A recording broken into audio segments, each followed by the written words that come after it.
News analyst Charlie Dove Edwin is joining us this morning. Morning to you, Charlie.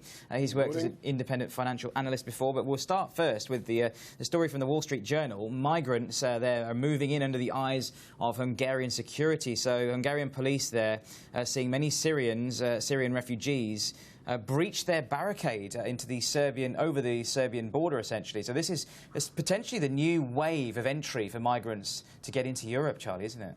Yes, and I think you have to look at this slightly different to the real migrant crisis in that these people are coming from Syria, which is where a war is going on, and they are refugees by international standards. It would be very difficult for Hungary to be seen to be attacking people who are genuine refugees. And for that reason, I think they have no choice but to let them through, as international convention would require. The only issue is whether they have to seek asylum in the country they first arrive at, in which case that would be Hungary. It's interesting, Charlie, you say that Hungary, they haven't got a choice but to let them through. But this article actually goes on to say that they're going to extend a fence to 175 kilometres, which they currently have on the Serbian border. And then, of course, we know there have been lots of neo-Nazi demonstrations in Berlin. And, of course, the Calais migrants have been treated with a lot of austerity and harshness. So a lot of people aren't letting them in. Do you think the European countries are doing enough to assist with these migrants, especially those coming from war-torn countries like Syria? No, I think the obligation still remains for them to look after these people, and I guess it's part of a growing hostility towards immigrants that Europe is erecting borders and trying to control their borders. But I think internationally there's no grounds for this behaviour, and that really the people should be allowed to flee a war zone, particularly in the fact that the Western world has been involved in creating that war zone or destabilising that region. We heard earlier how French Foreign Minister Laurent Fabius has said that other countries across the Eurozone aren't pulling their weight in absorbing these migrants. Should more countries be doing, I guess you could say, more in terms of getting them in the asylum process? Because that's what it's all about, isn't it? Where they apply for asylum, whether they get housed in Germany, the Netherlands, whether they get to Britain, where do they go once they get to Europe? I mean, that's the key question, isn't it, really? Well, Germany certainly seems to be the country where maybe historically they're very anti the discrimination against immigrants. Sweden naturally have that bias. The UK, France seem to be a little bit more aggressive in their stance. But I think the wider problem is it's a global problem.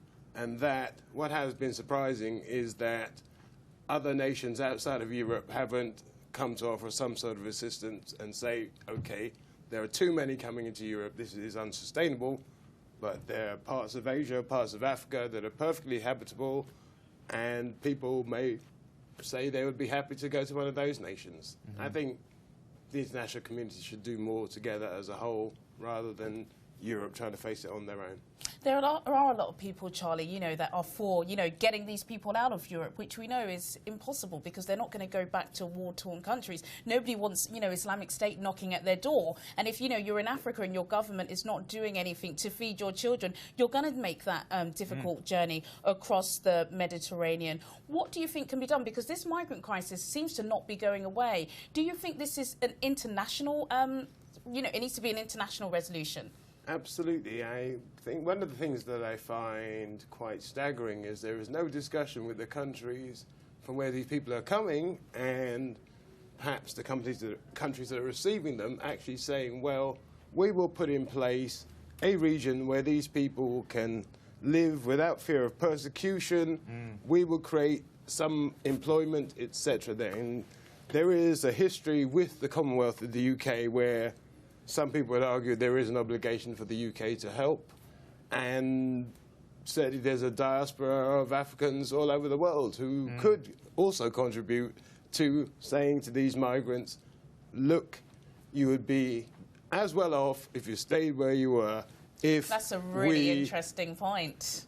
invested money in the infrastructure that you need. Totally good point. Let's move on now to the USA Today, Charlie. So TV executives there are worried about the low ratings because there are too many choices. And I think, having just got back from the US, I can totally testify with this because across the broadcasting networks, the cable networks, and now you've got internet players like Netflix, which are just pumping millions or billions, you could say, into programming. There's so much choice for people to watch what they want, when they want as well. On demand is now a key factor, isn't it?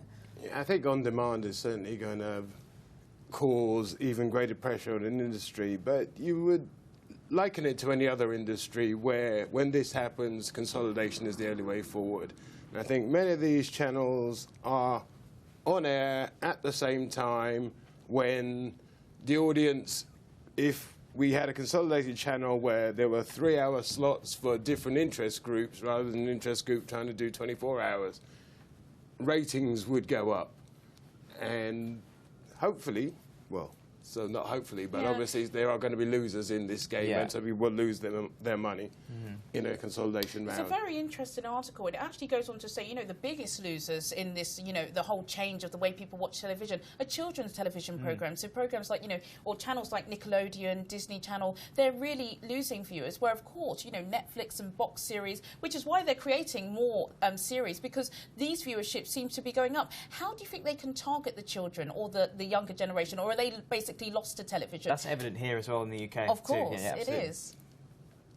In terms of targeting them, I guess if it's simple, the preference is moving away from that, then there's not much you can do. And certainly with catch-up and on-demand, plus you've also got games now which are played on the TV screen. A child may be happier playing a game rather than watching children's TV or even educational TV. And I think, you've now got a situation where parents tend not to be involved in what they watch. There's so much choice, and the kid will sit in his room and play games. Very good point. Let's move on now to the Independent of the UK. Smoke and mirrors. Do Brussels and big tobacco have something to hide? So the story on this front page is the campaigners there essentially fearing that a controversial transatlantic trade deal would be a stitch-up on behalf of big business. What's the relationship and the story behind this one then, Charlie? This, I think, is one of the most biggest problems that the EU has. In the end of the day, lots of complaints from UKIP, etc., that this organisation is not transparent. So here we have a tobacco company two tobacco companies, which everybody knows tobacco is bad for your health. Yet they can produce a document which is 95% redacted, and the public are unable to see what the EU are actually negotiating. I think that this will come back to haunt the EU, and it's one of the most major cases where this lack of transparency is coming to the fore. TTIP, again, it's almost as if the corporates have been able to put this one under the radar. Nobody's talking about this. They're talking about immigration and a whole lot of other things, but TTIP is perhaps going to be one of the most significant things coming out. And the fact that it's been done secretly by the EU, I think, will only boost the anti-EU campaign. It's definitely going to grow and grow, this story, isn't it? Charlie, thank you. It was really good speaking to you. Hopefully we'll see you again. Thank Thanks, you. Charlie.